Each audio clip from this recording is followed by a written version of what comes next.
Hi everybody, this is Dr. Ariel Ross with Rooted Physio and Performance, and today I'm here to talk about early C-section recovery tips.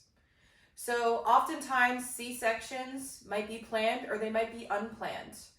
The first steps of healing often resolve protecting the incision. So in those first early days or first couple of weeks out from a C-section surgery, you want to protect this incision in a couple ways. We're going to go through those next. The first step in thinking about protecting the incision is if you have to sneeze or cough, oftentimes we tend to bend forward, and that can put a lot of stress on new skin and the incision area. So I want you to have a pillow nearby that can be helpful for splinting the area. So I have my uterus pillow, but you can grab any pillow that works. Usually the couch pillows are great. And you're going to place that over the incision anytime you need to cough or sneeze. This is a splinting technique that's going to make things feel a lot more comfortable whenever you have to generate pressure in the abdomen. Another thing we like to talk about is getting into and out of bed. So oftentimes prior to a C-section, getting into and out of bed, we're often separating our legs and coming down like that. Well, again, when we have an incision, moving in that pattern is going to put a lot of stress on the incision.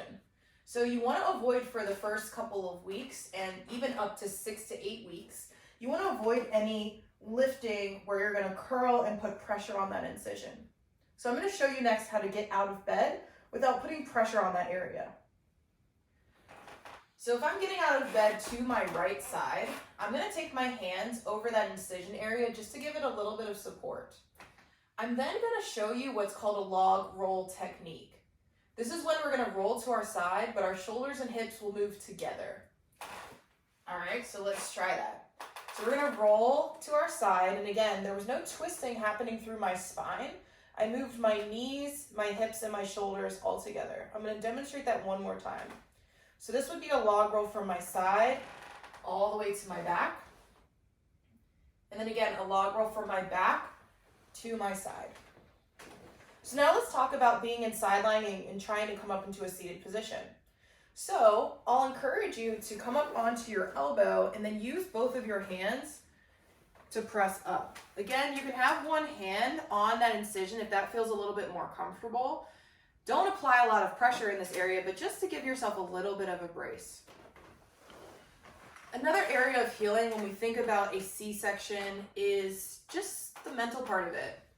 So giving yourself some affirmations of, I am safe, baby is here, and everyone made it out of that birthing process with the best possible outcome is another important thing to think about. There's often this stigma when it comes to C-sections that are unplanned that this is not a natural birth or that you've failed your birth or you've failed your body. I want you to know that you're strong and powerful, and however your birth happened, just know that you can rebuild your body and you can get back to exercise and activity in a safe way. You do not have to wait until a 6-week mark to see a pelvic floor PT, especially if you're having difficulty moving around or if you're having a lot of pain related to a C-section or a vaginal birth. So I hope you use these tips. Please feel free to subscribe to our channel or to share with somebody you know who's recently gone through a C-section. And just always remember that your body is strong, you're resilient, and you're a badass mama. All right, until we see again, we'll hopefully meet you in the movement studio sometime soon. Peace.